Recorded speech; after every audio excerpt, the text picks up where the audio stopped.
민수기 21장 1절에서 3절까지 말씀입니다. 네겝에 거주하는 가나안 사람 곧 아라스의 왕이 이스라엘이 아다림 길로 온다 함을 듣고 이스라엘을 쳐서 그중 몇 사람을 사로잡은지라. 이스라엘이 여호와께 서원하여 이르되 주께서 만일 이 백성을 내 손에 넘기시면 내가 그들의 성읍을 다 멸하리이다. 여호와께서 이스라엘의 목소리를 들으시고 가나안 사람을 그들의 손에 넘기심에 그들과 그들의 성읍을 다 멸하니라. 그러므로 그곳 이름을 호르마라 하였더라. 아멘. 요르단의 붉은 사막 와디름에서 하루를 보낸 후 홍해가 눈앞에 보이는 에일랏까지 왔습니다.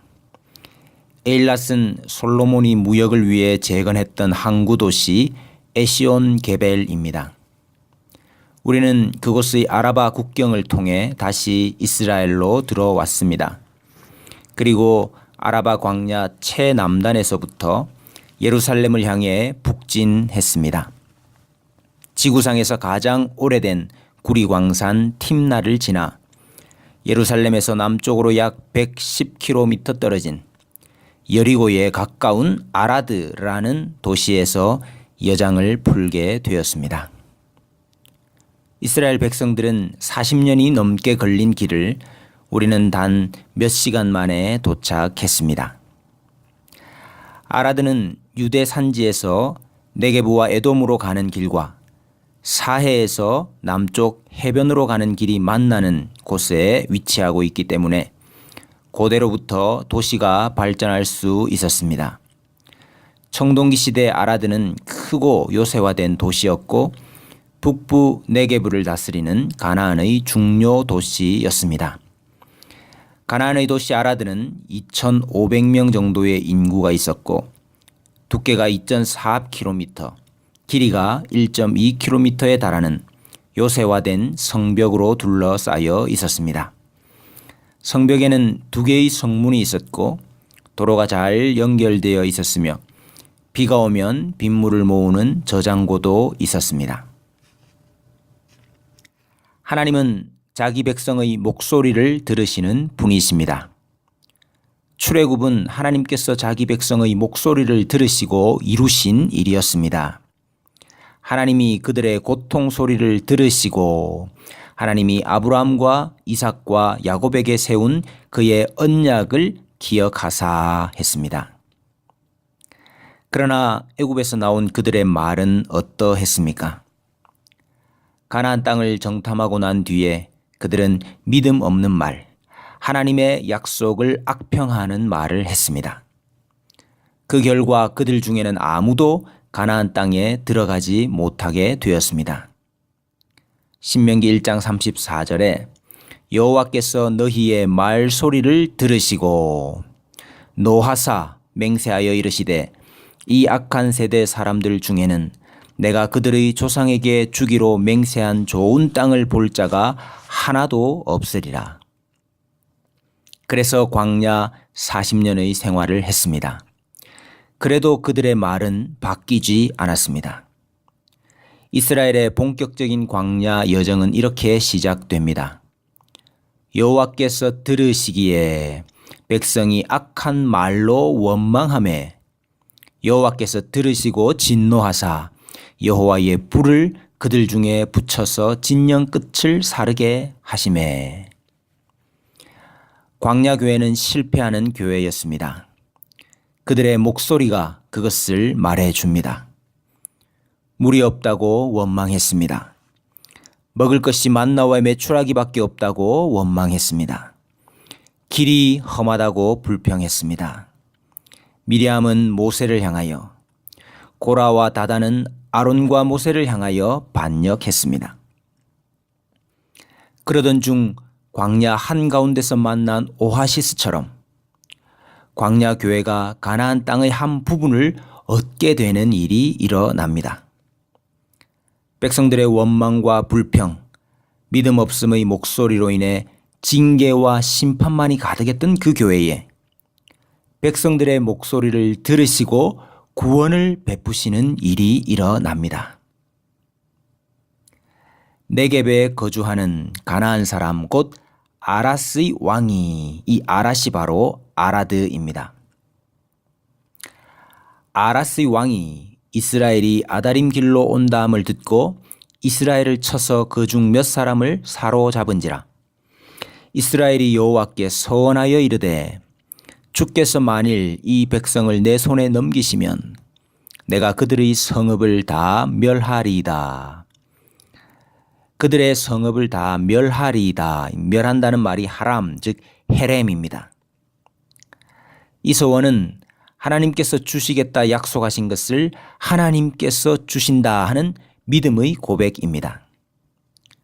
하나님께서 주신 것을 온전히 하나님께 드리기를 원하는 소망입니다.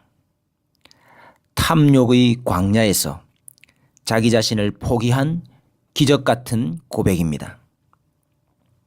그러자 계속 실패하던 그 광야 교회에도 구원의 일이 일어납니다.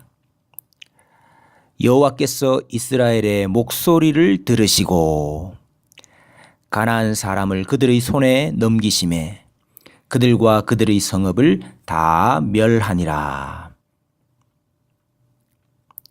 약속하신 가나안을 점령하는 일이 광야에서 일어났습니다. 그 현장이 바로 아라드입니다.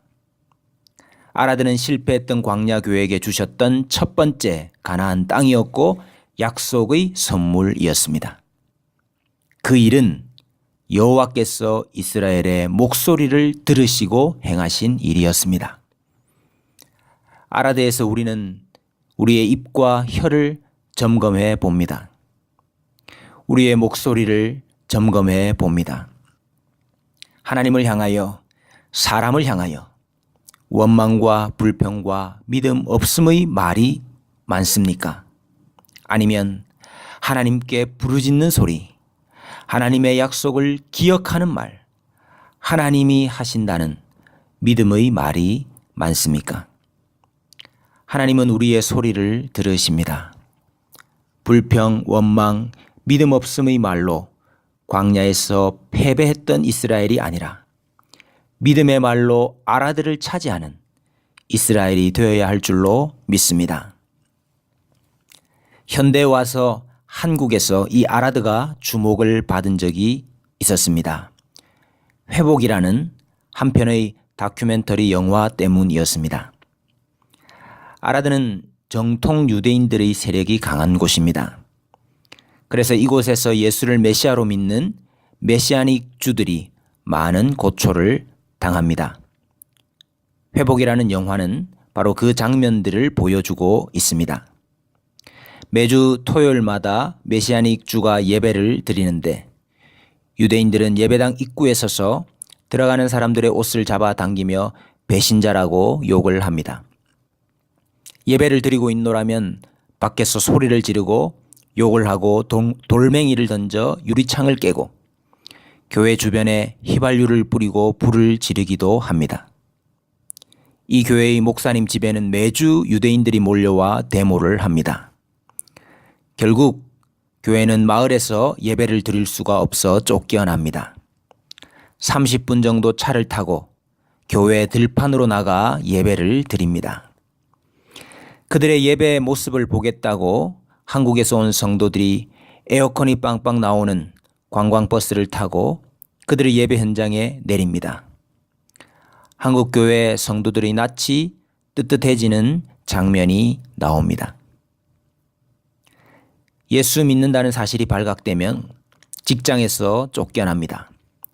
아이들은 학교를 다닐 수가 없습니다. 슈퍼에서 물건을 살 수도 없습니다. 지명 수배자 명단 같은 명단을 만들어서 슈퍼 계산대 옆에 붙여놓고 그들이 오면 물건을 팔지 않습니다. 옷가게에 가도 옷을 팔지 않습니다. 미장원에 갈 수도 없습니다. 아기가 아파서 약국에, 병원에 가도 치료를 해주지 않습니다. 우리는 아라드에서 유대인이 운영하는 호텔에서 묵었습니다. 예배를 위해 조그만한 세미나실을 빌렸는데 그 바로 옆 방이 회당이었습니다. 회당이 호텔 안에 있었습니다. 우리는 고민했습니다. 큰 소리로 찬양할 것인지 작은 소리로 찬양할 것인지. 결국 우리는 작은 목소리로 찬양하며 아라드의 영적 현장을 경험했습니다. 광야 시절 이스라엘을 공격했던 아라드는 지금도 교회를 핍박하는 곳이었습니다. 하나님께서 이곳을 불쌍히 여기시고 아라드가 다시 복음으로 정복되는 곳이 되게 해 주시옵소서. 7월 8일 밤 11시 아라드에서 한동훈 목사가 드립니다.